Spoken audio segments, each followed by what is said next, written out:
What's going on, everybody? This is Always Talking Ball. Tyler Noe, Lance Barton. It is June, so the dog days of summer are upon us. But do not fear, ATB will be here all summer long, especially these next couple weeks. We are on the verge of getting some very good guests to come on and talk some ball with us. So you are going to want to make sure you're subscribed to our channel on YouTube. Make sure you're following on Apple and Spotify. Check right now. Click the button. It's been a while since we did a plug for Home Field Apparel too. We kind of got lost in the shuffle a little bit. But we got a ton of new subscribers, a ton of new listeners every single day. You're going to want to head over to homefieldapparel.com, get some gear to get you prepped for the season that is less than 90 days away. When you get to checkout, type in ATB15 for 15% off of your order. Or you can just scan that QR code in the top right of your screen, and it'll take you right there. All right, Lance, before we get talking about college football playoff sleepers, we got to do it. We got to talk about college football playoff formats. They were in the news last week during the SEC meetings.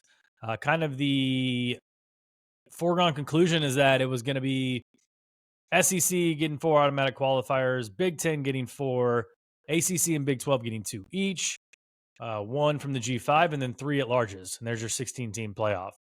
And kind of out of nowhere, but kind of not. Greg Sankey and the SEC and the coaches mostly came out in support of just the standard old 5+11 model. And you get 5 AQs, so your conference championships still matter.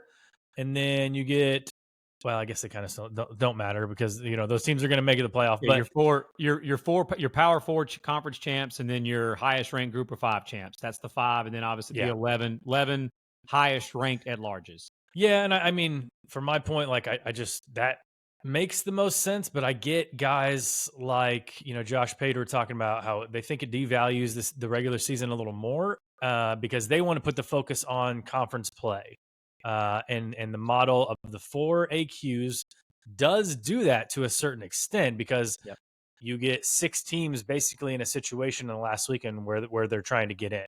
You got 2 teams who are automatically going to get in, and then you got 2 play-in games. So I get that, but again, with the schedules being completely unbalanced and the conferences having 18 and 17 and 16 teams, and Texas's schedule looking nothing like Florida and Oklahoma's, this is probably the best way to do it as of right now.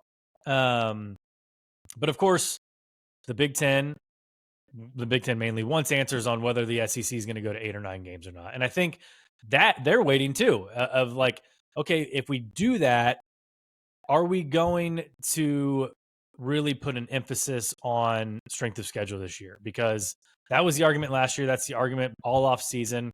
And on one side of the coin, the SEC doesn't think they put enough emphasis on strength of schedule. And the other side of the coin, you've got those 3-9-3 teams who the only reason they were even in discussion were because they were in the SEC. So you can see both sides of it here. What are your thoughts on the playoff formats that we have options of right now? I think the 5+11 model is the definition of just not diving into the deep end head first, like the 4-4-2-2-1-3 model would be. That is such a drastic difference from what we've had as college football in general, as college football fans, as the sport in general. That AQ model couldn't be more different than anything that we've ever had. And so to your point, like that 5+11 model just seems like the most logical because you've just got, again, your conference champs, your highest ranked group of 5 champ, and then take the highest ranked 11 teams that I guess will be decided by that goofy ass committee. But that to me seems like the more logical option. I just don't know yet in regards to, does it totally devalue the regular season? Again, I'm just not so sure that's the case because I still think that when, like, we talked about this so much last year. If this is your first time joining us, you have not heard me talk about this, but Tyler here last year during the month of November, when the calendar struck November, got a lot of practice in his graphic making skills. Started making this beautiful graphic of all of these teams' logos that were still alive for the college football playoff. And the reason why he did that is because before the season started, we were telling people that in previous years we were given examples of when the calendar struck November, there were only like 8 to 10 teams total. That their fan bases, that those teams, those players, those coaches still had a shot to compete for the championship of the sport when there's 130 something teams in the freaking thing.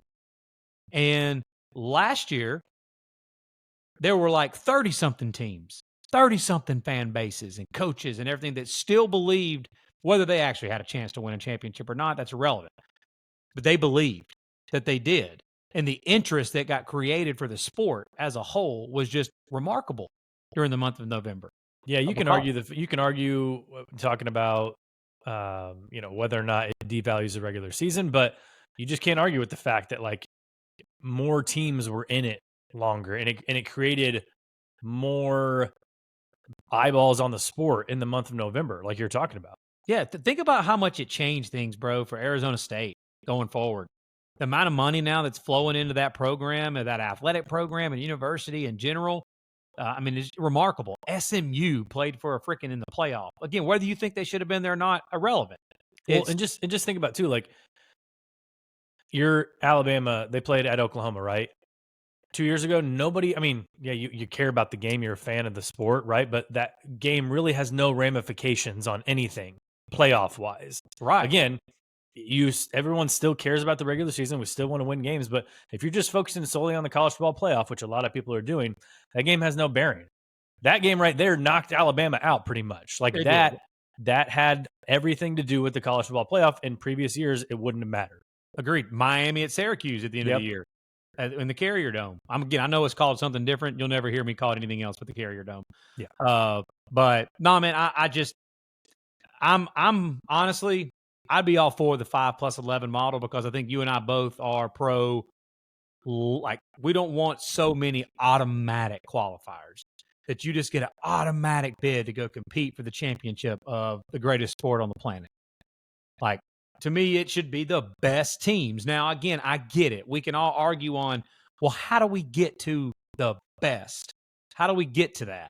Now, that's a discussion for another day that we should have with people like Kelly Ford, where we should get together a group of actual most deserving teams. Yes, the most deserving or the best. However we come up with that, there needs to be uniform metrics that everybody in the world knows what the hell they are and how to achieve those, and that we all have something actually to go by, as opposed to just making something up in thin air that, well, so-and-so played a tougher record because they played the 20th ranked team in the country. Well, you got a bunch of goofy people in a committee that ranked that team number 20 when there's 5 or 6 teams that's actually better than that team that's ranked at 20, and every metric on the planet shows it. So as far as the playoffs concerned, I don't know that the Big Ten is going to go for it, man. I really don't. The underlying theme here is like, really the Big Ten is holding up because in the current proposal, they get as many teams guaranteed as the SEC because the Big Ten wants to believe that they're on the same playing field as the SEC because they won the last 2 national championships. But the fact is, like, they're not. Like, we all know that they're not. And I know I give the SEC a hard time, but top to bottom, they're not on the same level as the SEC. And guys, if you're the first time joining this, I'm telling you, Tyler gives the SEC a hard time on this podcast. For him to say that, that's pretty bold. And if you're first time listening, I'm not a conference affiliate guy. Like, I hate the conference arguments. I'm a Notre Dame fan, so like I've been grown up as an independent. Like, don't care about whose conference is better. Doesn't matter to me. Notre Dame is robbing the system blind anyway. So, but now, by the way, they are the biggest winner of this, especially the 5+11 model. Yeah, like the biggest winner.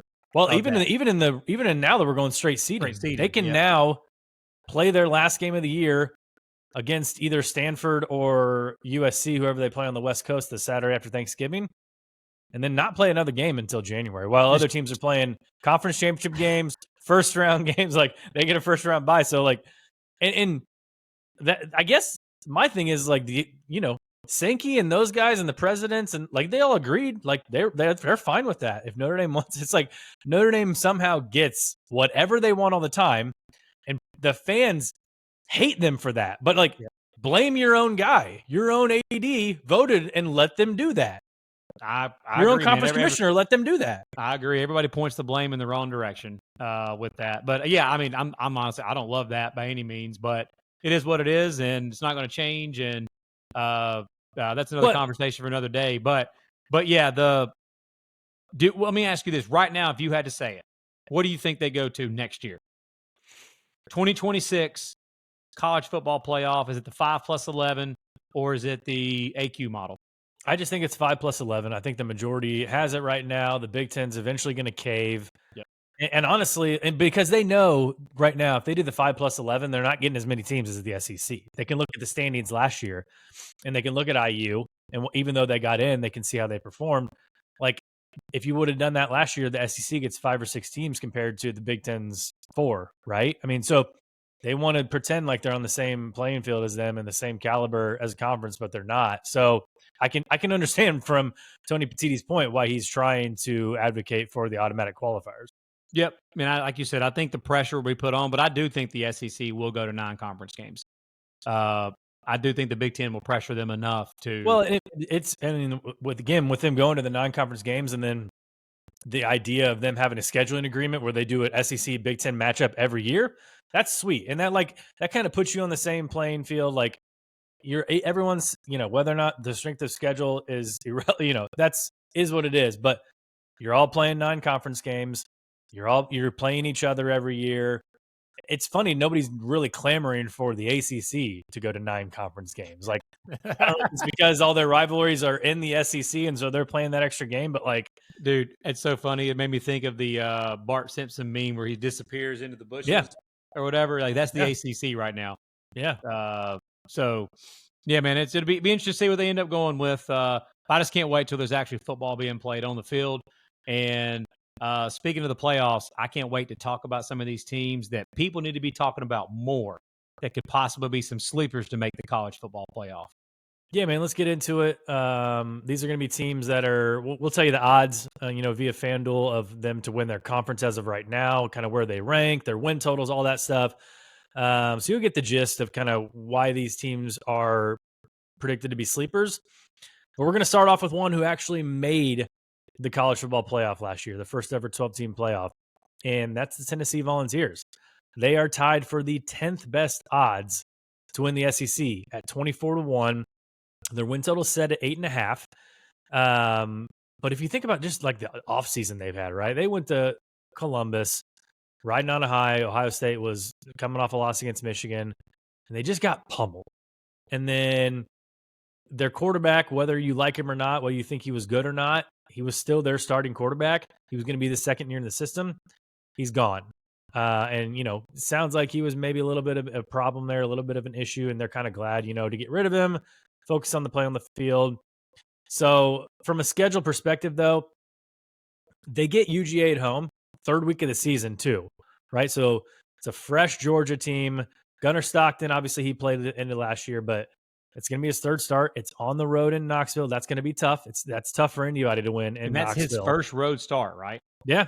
And I don't know if people realize, but the home road dichotomy for Tennessee is unbelievable. Like, they're just, if you go back and look at it, all their losses over the last few years, they're pretty much all on the road. Tennessee has lost 1 home game in the last 3 years. It was to Georgia 2 years ago. That was that's their last home loss. So again, Tennessee's only lost 1 home game in the last 3 years, and they've got a chance to avenge that. Yeah. And Gunnar Stockton, dude, imagine your first road game at night too. At night. Wait, no, it's not at night. It's in the afternoon. Yeah, you're right. So but still, either way, that mid-afternoon game there in Knoxville. That place will be rocking. Mm-hmm. That'll be. I can't wait for that one, man, to see Gunnar Stockton's first road game at Tennessee against Wisconsin. Again, Tennessee's going to have a solid defense again. Yes, we'll talk about that here in a second. They're going to have a solid defense, but if they can get that Georgia game at home somehow, they're still going to be underdogs in that game. But if they can get that game at home, win the games that they should on their schedule, against Syracuse to open up the season, they've got winnable road games in the SEC at Mississippi State and Kentucky. They can win those games. They got to go to Bama and they got to go to Florida. But, say you split those games even, right? You win at Florida and you got 1 loss in the SEC. You find yourself kind of vying for that SEC championship at the end of the season. If you really think about it, they just win the games that they're quote unquote supposed to win. Yeah. And then at Florida in the Swamp, at Bama, Georgia. You go 1-2 in those games. We know the magic number until something is proven different. I know last year everybody was at the end of the year fighting over the whole 9-3 discussion. If you've played a tougher schedule, blah blah blah. Until something changes, 10-2 is the magic number. At least 10 wins. And for Tennessee to get to 10-2, to win the games you're favored in, and then go 1-2 in the Georgia, Florida, and Alabama game. Those 3 games.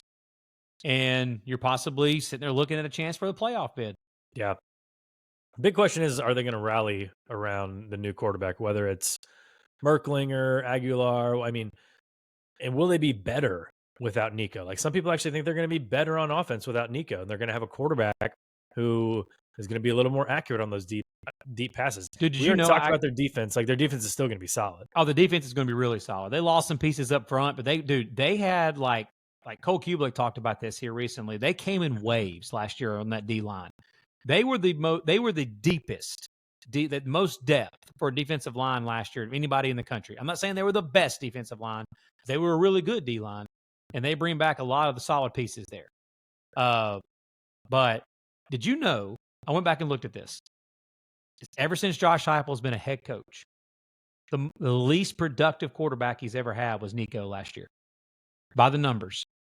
The least productive quarterback he's ever had. I believe it. Yeah. I mean, the touchdowns, the interceptions, the actual yards passing, the completion percentage, efficiency, all of the stuff that you look at for quarterbacks. Like, I mean, Mackenzie Milton, Dylan Gabriel, Hendon Hooker, and even Joe Milton. Yeah. And if you look at Nico's stats too, like, I mean, he put up most of his damage against crappy teams. Yep. So, I mean, that's why I'm like, you made a good point, man. Whoever QB1 is going to be, this is Josh Heupel's system here. A really good quarterbacks coach in general, really good offensive coach. I mean, his offense has been really good every year. He's been a head coach when he was an offensive coordinator before that at Mizzou, before he took over at UCF. I mean, I just think that if it's Aguilar or Merkling or whoever it is between those two, do we really think they can't put up the same type of production at least that Nico did last year? Yeah. I mean, the production they're going to have to replace is not Nico. It's Dylan Sampson. Yeah. In that run game. I mean, the best run game in the SEC last year. So that's where they're going to have to replace. They lost a couple offensive linemen too. So whoever it is going to be QB1, like that's where they need to figure it out as far as running back Peyton Lewis or Deshaun Bishop. Probably a 1-2 punch there. Again, neither one of those guys have to be Dylan Sampson. Both of those guys combined could try to put up at least some of the production, if not all the production combined that he had last year. Running back by committee instead of one dude just tearing it up. But yeah, man, I mean, the schedule does set up nice for Tennessee. And if they can just get solid play out of the quarterback, you got to like what they've got on the defensive side of the ball. And you got to trust Heupel that he's going to be able to call it good enough on offense where they're going to be able to score enough points to where that defense can just still hold team. I mean, the schedule, you hit the nail on the head, man. The schedule is what sets up nice for this Tennessee team. Yeah. And you gotta hope that if you make that CFP, that your quarterback's not going to try to hold you hostage for a new deal. So, that's funny. Next team on our list, the Texas A&M Aggies, coming in 6th best odds to win the SEC, plus 1,500, 15-1, which is crazy because their win total is 7.5. It's a full game lower than Tennessee's. And that, it has something to do with, obviously, they go on the road. They played Notre Dame week 3 of the season. But again, they got a heck of a returning cast of characters. You got Marcel Reed at quarterback in his second year in the system with Colin Klein. Le'Veon Moss, Ruben Owens, Amari Daniels, and E.J. Smith probably make up the best whole running back room in the country. Obviously, they're not up there with Penn State and Notre Dame as the top running backs, but I mean, when those guys are healthy, they are fantastic, and they got the receivers. Casey Concepcion, we got Mario Craver from Mississippi State, Terry Bussey, we've talked about him. A lot of these teams we talked about, like Texas A&M, we talked about in our post-spring power rankings for the SEC. You can go check out that episode right now. But we covered a lot of them. But Lance, give me your thoughts on the Aggies, man. Why would they be a sleeper in your mind? Well, first off, year 2 in the system here with Mike Elko, and offensive coordinator Colin Klein. We see a lot of teams usually make a pretty big jump from year 1 to year 2. I'm not saying that Mike Elko is Kirby Smart or Nick Saban, but what my point is like even like Kirby Smart's the best coach in the game right now. Nick Saban is the greatest of all time. Like even Saban, his first year at Bama, had struggles. Kirby, his first year at Georgia, had struggles, and then they just took off after that. The point behind that is not that Mike Elko is Nick Saban and Kirby Smart, but that normally year 2 for a coaching staff and a coach that's a really good coach, that first year you're kind of changing the culture, especially at A&M. There was a lot that needed to be changed there from the Jimbo Fisher era. Yeah. And if you anything and everybody that you hear talking out of College Station, they talk about that has been done already. That culture has changed. Things are just a lot different there overall. And then the talent acquisition. I mean, obviously A&M's up there with a lot of teams in the country as far as like this NIL era. They're really good in the transfer portal. They still recruit at a high level. So I like the fact that Marcel Reed's in year 2 with Colin Klein and his system in year 2. The stable of running backs that you talked about. But, dude, where does it all start in college football, especially in the Southeastern Conference at the highest level of college football, the Big Ten, SEC, all that? Trenches. Trenches, man. It's all about the trenches. And the Maroon Goons is what they're called. A&M brings back all 5 starters on their offensive line that started the season last year. They had a couple injuries and whatnot, but they're very experienced along the offensive line. And then you bring in someone like Casey Concepcion and Mario Craver, add speed like that on the outside with year 2 in the quarterback of Marcel Reed. And I'm telling you, this offense has a chance to be much better than what it was last year. And I mean, people want to bang on Marcel Reed, dude. I mean, dude, he was a true freshman starting in the friggin' SEC in his first year in a system like that. So, I mean, I think he could probably make a pretty big jump. I'm not worried about Mike Elko's defense. He's such a good defensive coach. I mean, they may not be the number 1 defense in the country or something like that, but I think they're going to be solid enough as long as he's the head coach. Schedule-wise, I mean, they've got 3 road games that are pretty brutal. That's the part that would give me a little bit of hesitation there. Obviously, they're at Notre Dame on September the 13th. They're at LSU in Baton Rouge in Tiger Stadium on Saturday, October the 25th. And then they're at Texas at the end of the year in Austin. That's obviously 3 really good football teams that they're going to be facing on the road. Do I think that's also 3 very good opportunities? Correct. To get wins. That's the way I look at this too. Thank you for saying that. When you're trying to sit here and compete for chances, and like at the end of the year, if there's a bunch of teams sitting there 10-2, and you're trying to decide which, again, the key number, 10-2, and you're trying to decide who's going to get into this thing, and you've got A&M sitting there with a possible non-conference road win at Notre Dame, and let's just say they only win one of those, and then you win all your home games. I mean, that's a 10-2 record with some very quality wins. I mean, yeah, say they lose to Notre Dame, Texas, but they go on the road. They win at LSU. They beat South Carolina. They beat Florida.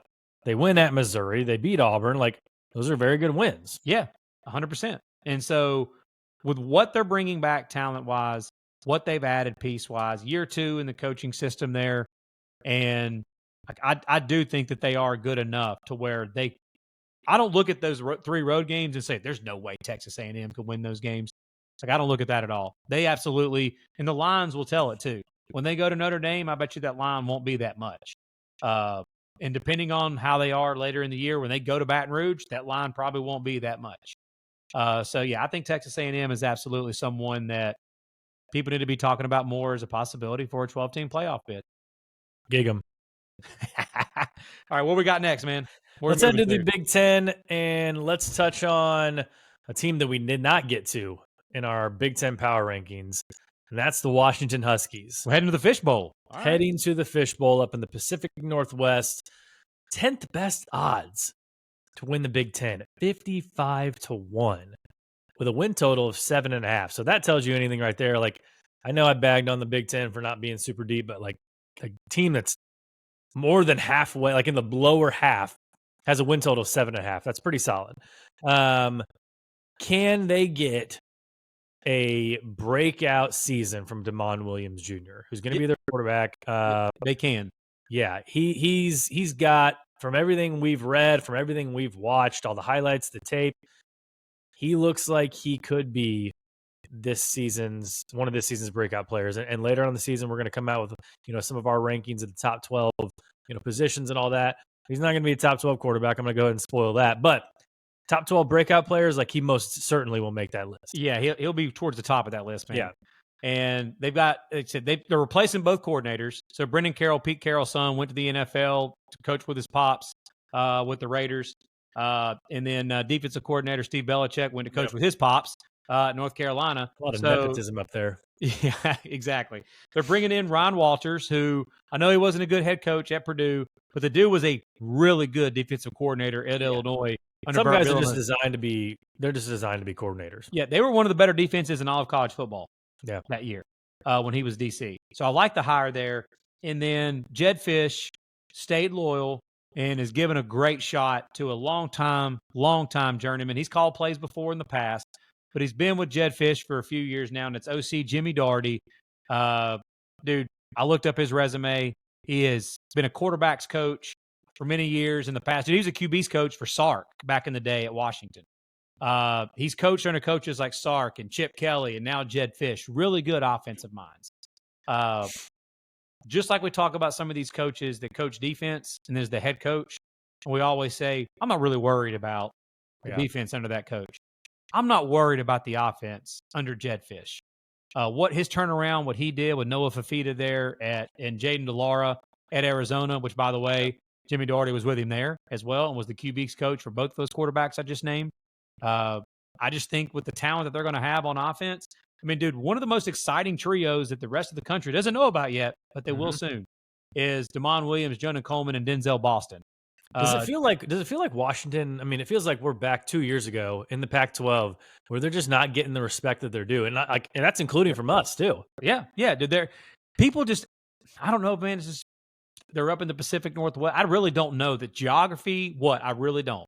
But I think it's more so the epidemic that you and I have talked about with college football, that if you didn't go 10-2 or 11-1 or some big time just like crazy team last year, there's no way you could be good again this year. Yeah. Like every time, dude, that we post any of these rankings to our social medias or some of these reels that we post to our social medias, and all of these fans that get in there and comment and act like that this team's, there's no way they went 7-5 last year. They went last year. Key phrases, guys, are last year. Yeah. Ask Florida State last year what last year meant to them when they went 13-0 in the regular season, and last year they only won 2 games. And this year, in this era of college football, in the NIL and transfer portal era, year to year, rosters flip, coaches flip, so many things can change. Yeah. Damon Williams was a young freshman last year and kind of took over at the end of the year for Will Rogers at quarterback. Now he's year 2 there. Jed Fish was in his first year as the head coach there, speaking of year 2 somewhere. So, yeah, I mean, I just think this Washington team, man's got a chance to seriously make some noise. And they're another one. They are freaking death at home, bro. Yeah, I was going to say, let's talk about the schedule. Let's first talk about that setting out there in Seattle, right there. Husky Stadium, man. They're going to go sailgating. And they have been very dangerous at home all the way back to, I mean, shoot, even when Chris Peterson was there, he didn't have the greatest record, but they were really good at home there. Obviously, Kalen DeBoer followed it up. They're tough, man, and they get 3 games. Their 3 toughest games by far are at home this year. Yep. They get Ohio State, Illinois, and Oregon at home. Now, you get those on the road, like I mentioned a lot last year. Like, you get those on the road, it's like, okay, let's chalk those up as 3 losses. You'd almost rather get them out of the way and get some easier games to just guarantee yourself wins at home. Of course, nothing's a guarantee this year, but like Ohio State, Illinois, Oregon, say you get 2 of those. Like, and Oregon's at the end of the year. They got a new quarterback in Dante Moore. Ohio State, like, that's going to be one of their first road games of the season, and they're going to have a new quarterback. And they're traveling all the way from Ohio, 3 different time zones. We saw that last year, man, how that was a problem for teams traveling 3 or 4 time zones, like the record against the spread and all that was awful. And I don't think Ohio State had to do that at all last year. Like, I mean, they went to Oregon and they lost. Oregon. But yeah. So like Ohio State, Illinois, Oregon at home. Now they do have a tough road game at Michigan. Michigan's looking to be better, but I'm just saying, like, you get a couple of those games, and again, Lance talked about the magic number is 10 wins. You find some way to 10 wins if you're in the SEC and the Big Ten. and you can find yourself sitting there really pretty at the end of the year. I'm going to remind everybody one thing too about this same coach here and this same most of the same staff here. A couple of years ago, your boy here was all over him, gave him out of his season win total over 6.5. And I think Arizona ended up winning 10 games that year in the Big 12. Nobody thought they were going to be worth a piss that year either. And I agree with you, man. This coaching staff and the quarterback that they're going to have, if they can stay healthy, they're going to be a tough out, man, and a problem for a lot of teams in the Big Ten this year. Yeah. Let's stay in the Big Ten and get 2 time zones over to the Central Time Zone. We'll make our way east and stop in Lincoln, Nebraska, and talk about the Cornhuskers a little bit. They got the 8th best odds to win the Big Ten at 38-1. Again, another win total of 7.5, just like Washington. Year 3 for Matt Rule. Temple, his year 1, you had 2 wins. Year 2, 6 wins. Year 3, 10 wins. Baylor, it went 1-7-11. Nebraska went 5-7 and question mark, obviously, for 2025. But the key is Dylan Raiola is back for a second year. He was a true freshman last year. He showed flashes. He showed flashes, obviously, against Colorado in a primetime spot as national television. Nebraska's defense had a lot to do with that game, but Raiola didn't lose it. He played pretty well. He showed flashes on a Friday night against Illinois, even though they came out, down. He played well in the horseshoe against Ohio State. But it was a typical just kind of up and down season for your 5-star freshman quarterback. Like, very rarely does a 5-star true freshman quarterback come in and just light college football on fire. So, but he gets year 2, he gets it under Dana Holgorsen. Yeah, I mean, you just hit the nail on the head, dude. A guy that's a true freshman starting in the Big Ten as a true freshman, then gets his offensive coordinator changed in the middle of the season. I mean, I'm sorry, man. I know that it's kind of become, again, kind of the cool thing to bang on him because of the kind of the antics of the Pat Mahomes and stuff like that. I know that's kind of become a funny thing. The dude's talented as hell. Holgorsen is a really good OC. I think that was a great move by Matt Rule to make that change there like he did. And I think they're going to reap the benefits of it this year. Having already getting to play a little bit in that system, learn Holgo's stuff there, and then now have the entire offseason to be in this system. Got a couple solid pieces in the transfer portal. He's going to have his weapons as well. I mean, question for me, Tony White is a really good defensive coordinator. Mm-hmm. Really good DC. He made, the ATB top 12 defensive coordinator list last year. He's got it built up a hell of a resume. He left for Florida State to be the new DC at Florida State when Florida State did their wholesale fire drill there of hiring a bunch of new coaches there. And Matt Rule hired from within and hired John Butler, who was the passing game coordinator, defensive guy, and defensive backs coach last year. Spent a long time in the NFL, about 6 years for the Buffalo Bills. It's just one of those things. Like, if you believe in Matt Rule and think he's a hell of a coach, then you just believe that he's making the right hire there in Butler at DC. What do you personally think? I like the hire. Yeah, I do like the hire. Looking overall at his resume, I don't think you spend as good as the Buffalo Bills were there for a long period of time there. Their head coach is a defensive-minded head coach in general there with the Bills, that you spend as long as you've spent there.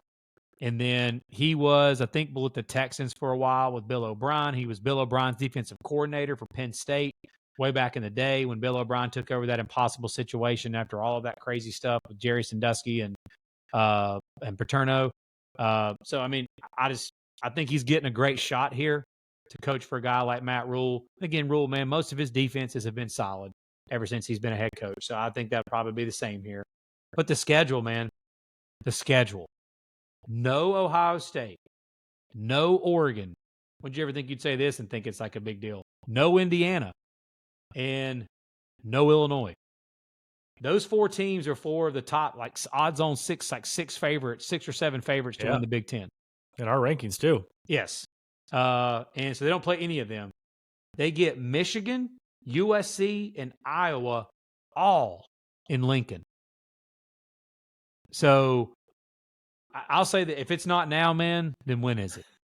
Seriously, if it's not If they now, don't get above 7 wins, like you just start to feel really, really bad for Nebraska fans. yeah, dude, that fan base, they deserve it, man. They deserve better than what they've gotten. And if it's not this year, the way that this schedule sets up, year 2 with this talented quarterback, the moves that they've made, if they're not a 9-win type team this year, then I don't know. But again, the magic number 10-2.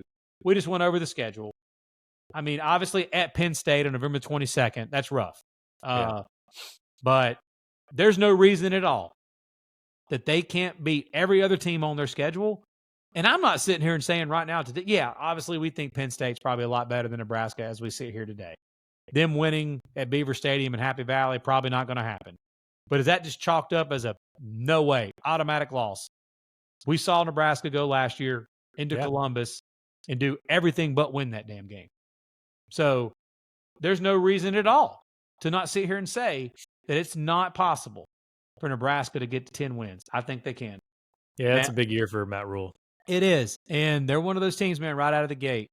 There's a lot of teams this year, first week, because there's so many games that, like, a lot of pressure on a team. I'm not sitting there saying that Nebraska's is feeling a ton of pressure week 1.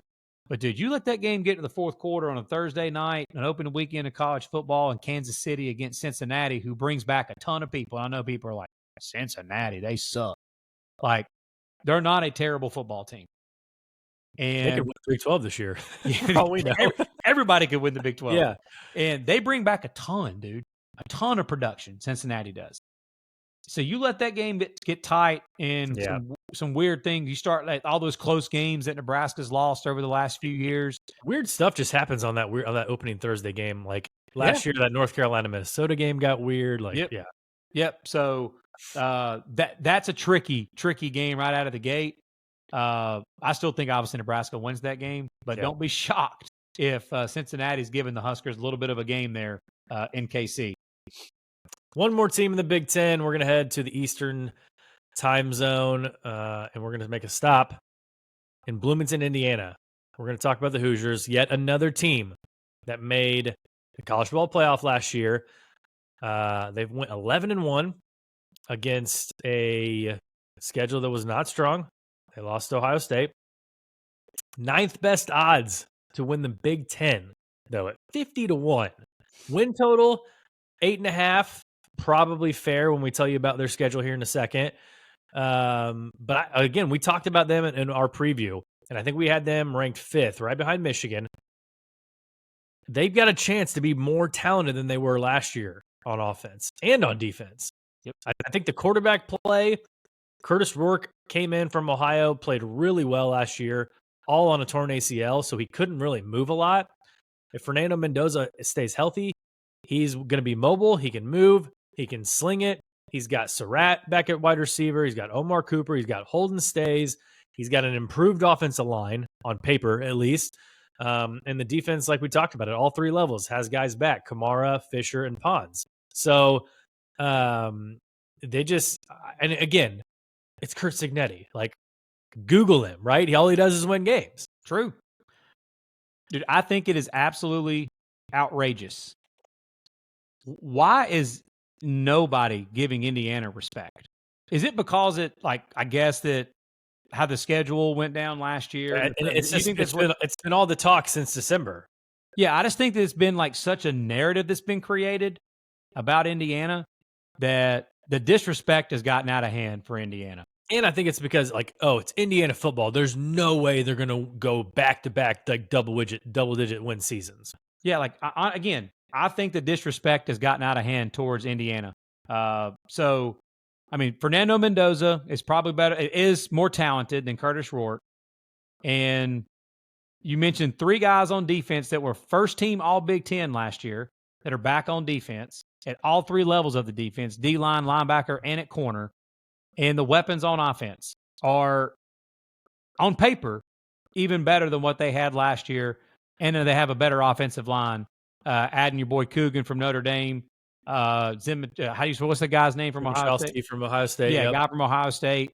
Yep. And they've got a coaching staff that's been together for a decade that, again, all you say is Kurt Signetti, all he does is win. With that offensive coordinator and his defensive coordinator that's been with him for a decade has been a part of that, all of that winning.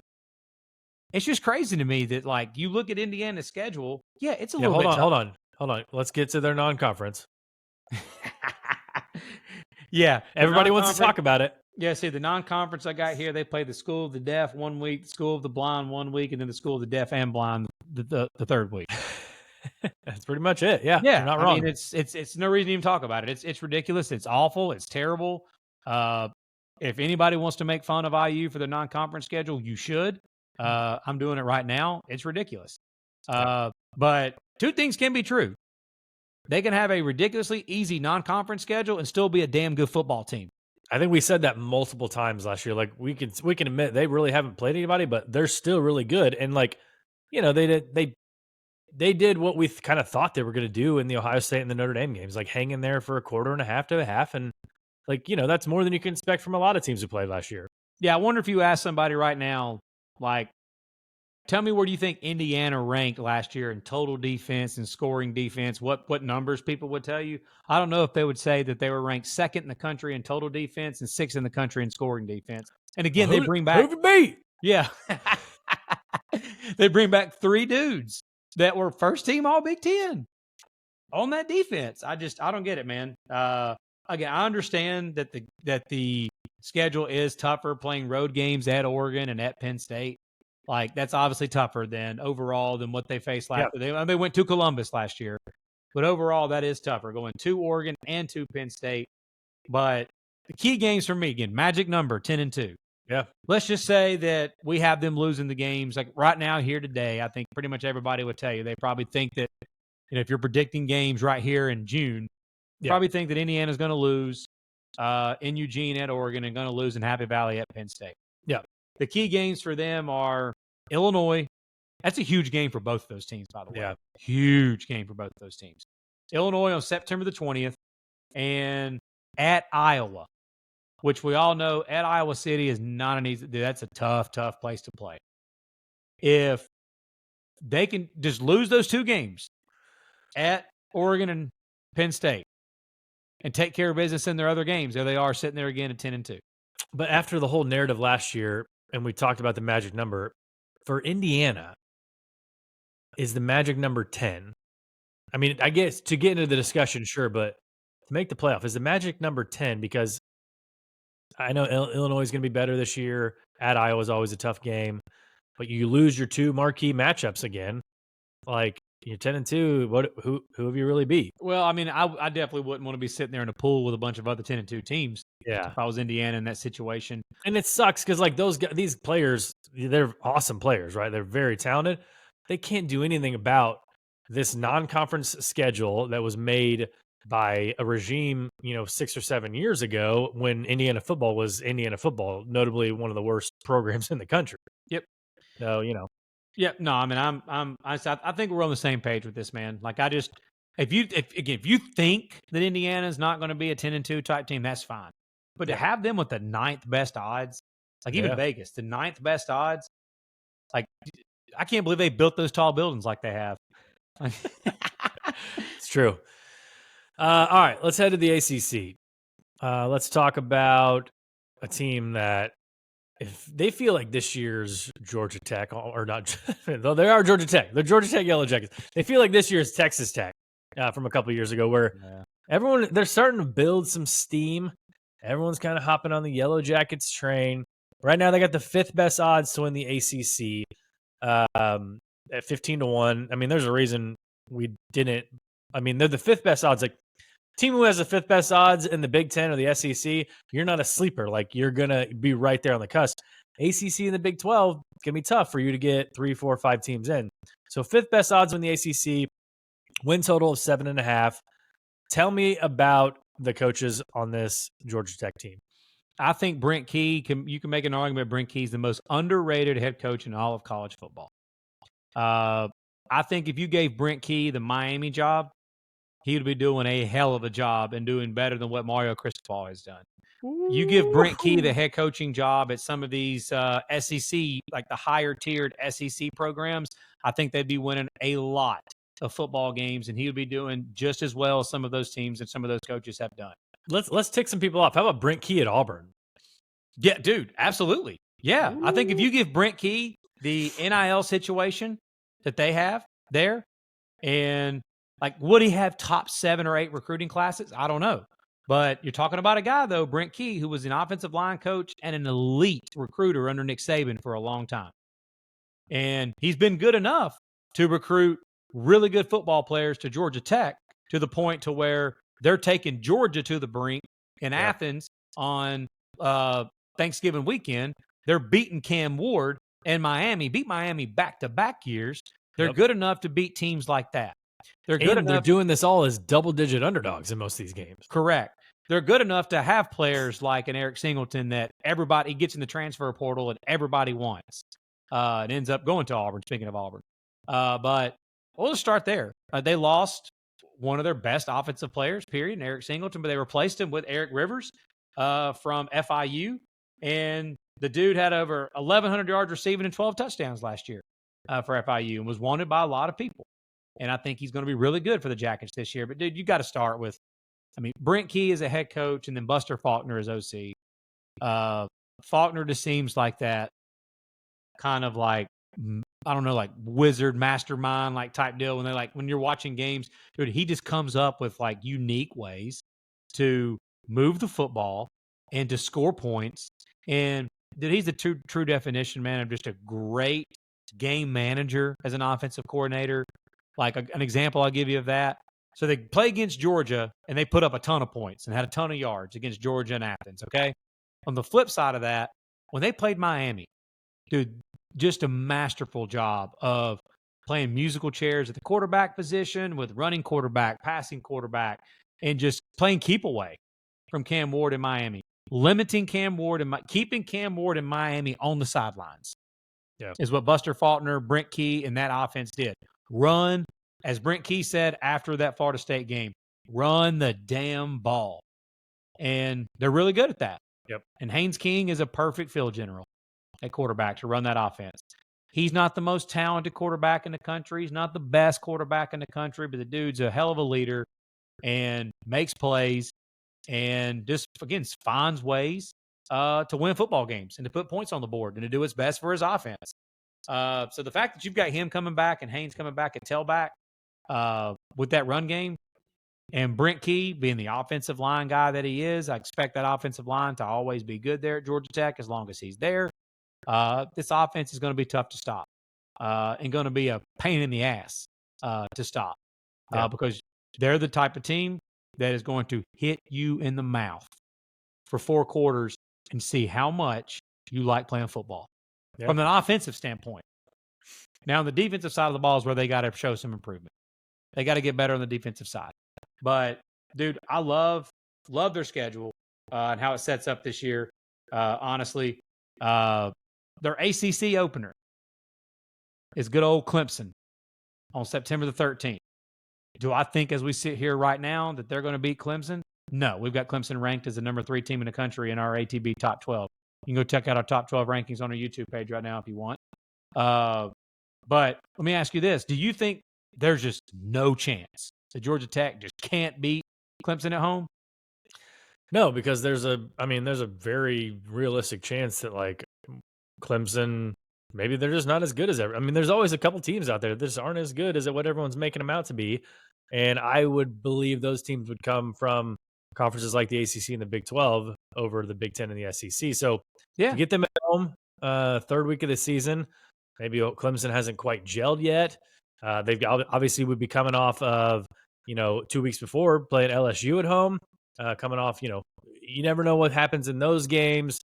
Are they flying high from that game after a win? Or are they coming off of a loss? Like, are they reeling? I don't know. So let me ask you the next question. Let me ask you the next one for their next biggest game, far as teams who they're playing. After what we watched last year, do you think it's just a foregone conclusion? There's just no way that they can beat Kirby Smart in Georgia in Mercedes-Benz Stadium.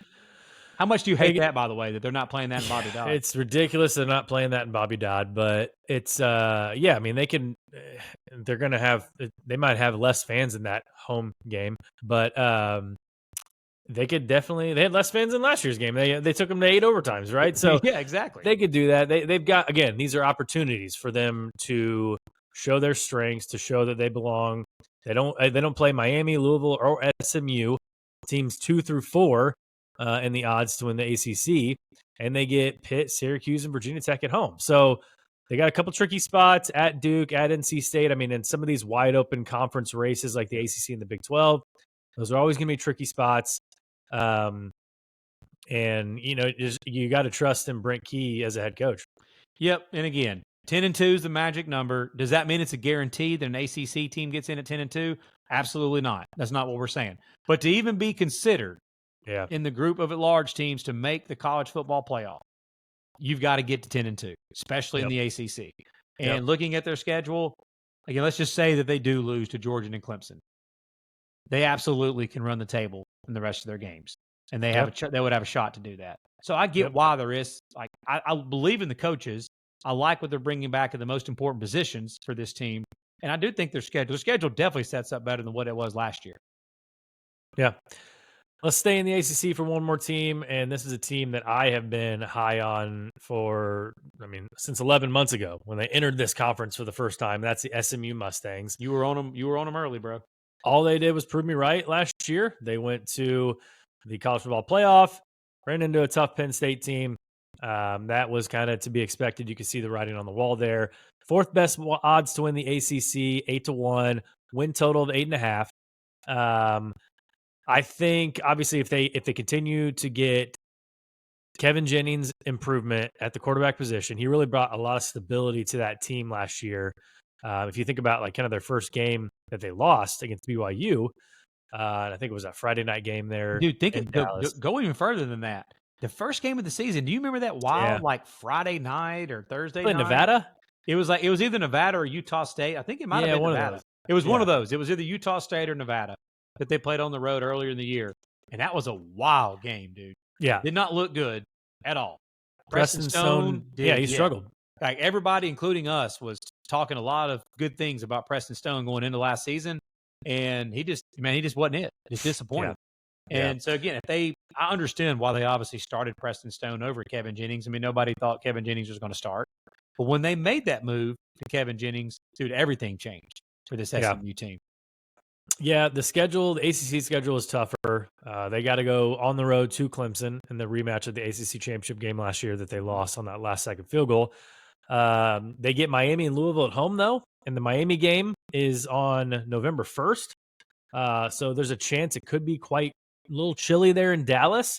When the weather gets a little cold, the Canes don't like to play. And by Louisville's at home too. Hang on, wait. There's somebody going cold in Dallas, guys. It's Miami we're talking about here. Yeah, it could be 50 degrees. Yeah, it could be 50, and that's cold in Miami. Yeah. But again, opportunities present themselves for SMU in the non-conference. Like they have really good opportunities to get wins over Baylor and TCU. They're a team now. Again, the magic number of 10-2. Yeah, with this schedule. I like how you said that earlier when we were talking about, I remember which team it was, the opportunities that they were going to have. That was A&M, Texas A&M. Yeah. Like, if SMU goes 10-2 with this schedule, that'll impress me more than their 11-1 last year. I mean, think about it. If they get you're talking at the end of the season, say they lose to Clemson, but you're looking at wins over SMU or Baylor, TCU, who we are both high. I mean, they're both in our top 8 of the Big 12. Miami and Louisville, like solid teams right there. Yeah, agreed. Yeah, they go 10-2 with this schedule. It'll get people's attention more than the 11-1 did last year. Absolutely. So I don't disagree with that one at all, man. Big 12 time.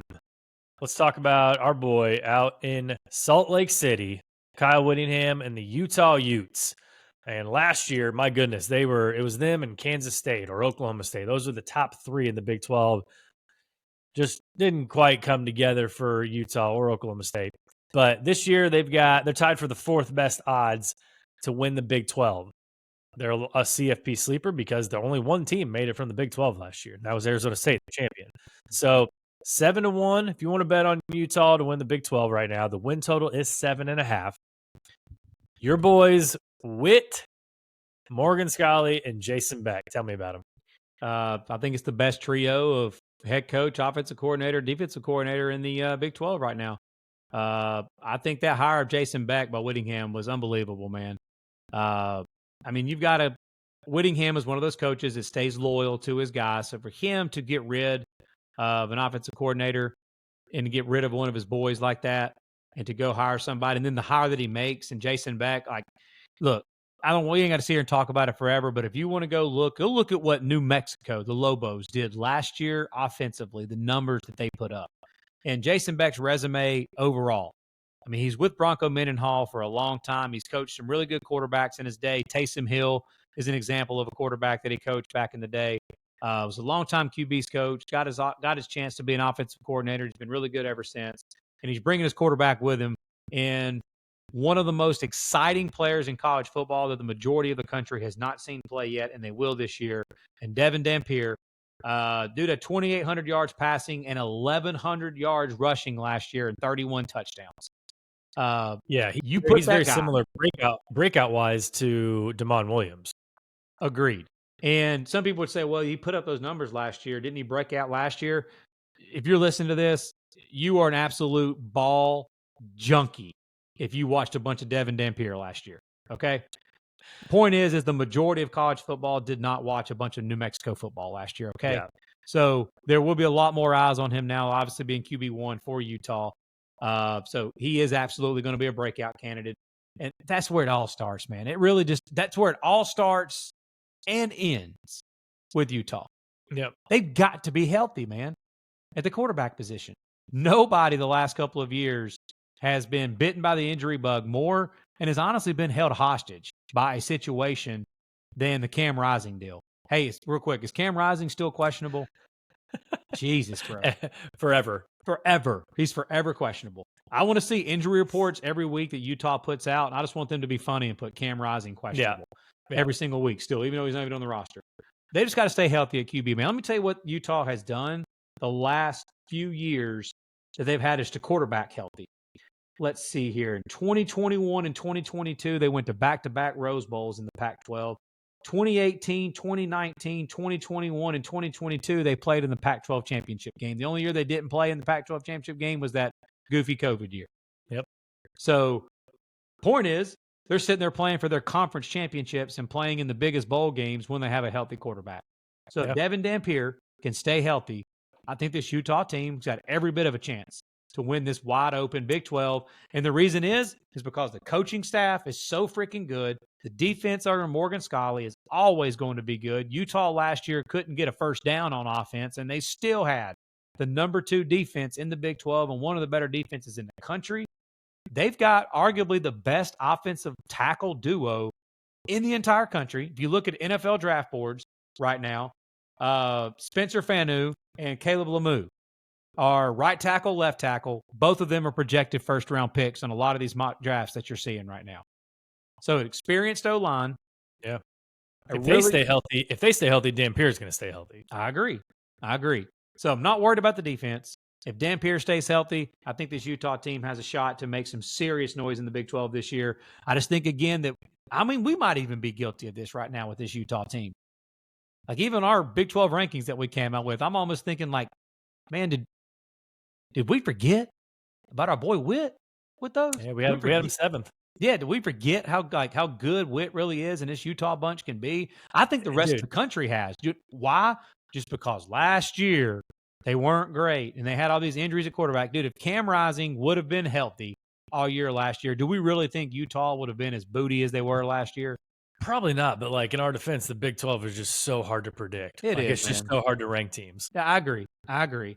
But as far as the schedule goes, I mean, look, Big 12 schedules in general, it doesn't matter, because it's so wide open. Mm-hmm. You could look at every team's schedule and be like, dang, I mean, you don't look at anybody's schedule and go, well, there's guaranteed wins. Yeah, that's an easy one. Yeah, it's hard to predict. Pretty balanced.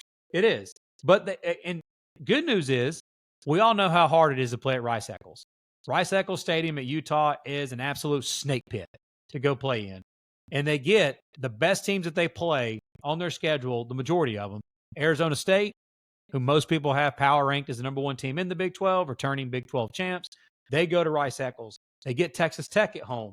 They get Kansas State at home. Now, their road games, again, all these teams are solid. The Holy War, they'll go to Provo in that beautiful setting. They would go to Waco and play Baylor. They play at Kansas against a solid team with Lance Leipold, and that Kansas punch is going to be solid again. And Morgantown's a tough place to play. And Rich Rod's first year there at West Virginia. So, but as I There's look going to be at a this, lot of late Saturday nights staying up watching games in Salt Lake City. oh, I can't wait, man. I'm looking forward to it. But I do think this Utah, again, here's the thing with Big 12 teams, by the way. The magic number is not 10-2. The magic number is win the Big 12. Yeah. Now, 10-2 to be considered amongst the at-larges, but Utah just needs to win the Big 12. Do I think they can? Hell yeah. Yeah, I mean, to without winning the conference, like you're gonna have to prove on the field that you're a very power rated heavy team, and that you can you're not just getting blown out. You're not losing games by flukes or anything like that. But let's round it out with the team you just mentioned and a team that is actually tied for fourth in the conference with best odds to win the Big 12 at 7-1. That's the Baylor Bears. Win total as well at 7.5, just like darn near half the conference. I was gonna say, like, the whole Big 12 is 7.5. Yeah. Sawyer Robertson continues to develop into a stud, and they continue to carry that momentum from the end of the year last year. They averaged 41 points a game their last 6 or 7 games of the year. Yeah, if this all happens, they're going to be sitting really nice. And you talked about it, man. Like for the first half of the season, they weren't starting the right quarterback, and they weren't playing the right running back in Bryson Washington. Right. I mean, Bryson Washington and Sawyer Robinson are the best quarterback running back duo in the Big 12. And one of your better quarterback running back duos in the country. I'm not saying they're the best, but they would, if we did a top 10 list, they would fall in that. Absolutely. And dude, how about all the attention Sawyer Robertson's been getting lately? I mean, some of the biggest names that cover this sport have been really talking about him a lot lately, and rightfully so, with the year that he had last year. I mean, this is going to be an exciting Baylor team, man. I like the wide receivers that they're bringing back. They got Kobe Prentice to transfer in from Alabama. Obviously, I know a little bit about him. That dude can play, man. You're talking about a guy that came in as a true freshman in Tuscaloosa, and he was not one of your 5-star, number one, whatever type recruits that everybody was just so excited about. And then all you heard coming out of fall camp was there was this guy named Kobe Prentice as a true freshman. And then sure enough, the season started. He was starting. And things just never did. Again, he was solid, okay? He just wasn't a dominant receiver. Yeah. But you put him in this Jake Spavital offense where they're going to spread you out and sling the rock all over the place, and the way he can scheme receivers open and in the passing game, dude, he could have a really solid year for Baylor this year. I think that was a great ad. That could be one of those again. It's not the flashy, one of the best, teams in the country with the greatest ad. But you look at the Big 12, and then we look at the Big 12 race later in the year, and Baylor's offense is sitting there putting up 40 a game. Yeah. Prentice might be a reason why that's going on. Yeah. Yeah, you look at the Big 12 schedules. They don't play Texas Tech, which is an absolute shame that they don't play one of their in-state rivals. But they also get Arizona State, Kansas State, and Utah all at home. Yep. And then, again, man, if you're talking about chances for non-conference wins, look no further than Baylor. They open up with two of the best non-conference games in the season, if any P4 team in the country, hosting Auburn on a Friday night, August 30th on Fox, 8 p.m. That place is going to be nuts for that. And they follow it up by playing SMU. So you're talking about playing an SEC team, getting a big victory as a home underdog, and then going to play an ACC contender, a team that was in the college football playoff last year. You win those games, you start off 2-0, and you got everybody's attention. Again, and then two non-conference wins like that, 10-2, they will be at the top of that. They will be near the top of that 10-2 pile of teams. No, I agree, and you'll get everybody's attention if you win those two games. Yeah, because that's obviously two big wins. So let's just be real here. If they're winning those two games, with the way this Baylor team is built, they're built to score a lot of points. There are going to be a lot of people on that Sawyer Robertson bandwagon in a hurry. Oh, yeah. After that, and the Bryson Washington bandwagon. I mean, that offense will have to be cooking because, again, Baylor's defense last year was not very good. We obviously respect Dave Aranda as a defensive-minded coach. That side of the ball has to be better. If Baylor is going to be a playoff sleeper, Dave Aranda's got to shore up his side of the ball, and the Bears got to be better on defense because, dude, I just don't see how there's any chance at all, barring injury, that this Baylor offense under Spavital with Sawyer Robertson, Bryson Washington, those receivers. I just don't see how they're going to. I just don't see how they won't be really good, man. I don't know how they won't. I like your point there because, like, I think if you're thinking Baylor can win those first 2 games, right now might be the time to sprinkle a little cash on Sawyer Robertson for Heisman. Yeah, I mean, if they win those 2 games, Yeah. that hype train will be started early for Yeah. him. Like I said, there's you think I'm joking? Go to X and just type in Sawyer Robertson's name Yeah. and look at all of the names just in the last week or two of people that have been really hyping him up and Yeah. talking about him, and rightfully so. Yep. That's it. Those are 9 teams we got for college football playoff sleepers this year.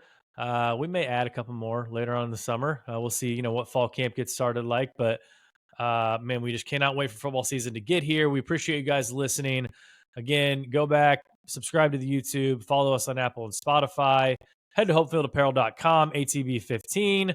Lance, you got anything else to add, man? I mean, all I got to say is you got to hit the subscribe. You got to turn on the notifications for when the videos are coming out, because I'm telling you, we're getting some guests on this show. It's going to be a good time. Yeah, I agree. Just hit that subscribe button. It doesn't cost you a thing. It helps us out a ton. If you're listening, you're an audio person, you don't like watching on YouTube, don't want to see our early mugs on YouTube, head on over to Apple and Spotify. Just hit that follow button. And everybody's got social media. We throw out some pretty solid content on X and Instagram. TikTok has just blown up lately. We definitely weren't the type that, guys that were like, we're kind of just older dudes here, some dads that weren't really thinking about doing TikTok. And some buddies of mine was like, dude, y'all got to get on TikTok. And we did. It's been a blast, man. It's blown up. A lot of great interaction on there. A lot of great feedback and in the comments. Go on there, trash our videos. We'll trash you right back and have a good time going back and forth. But yeah, follow us on our socials. Follow us on Apple, Spotify, and on YouTube. And we love talking about this awesome, awesome sport with you guys. All right, that's it for us. We will see you next week.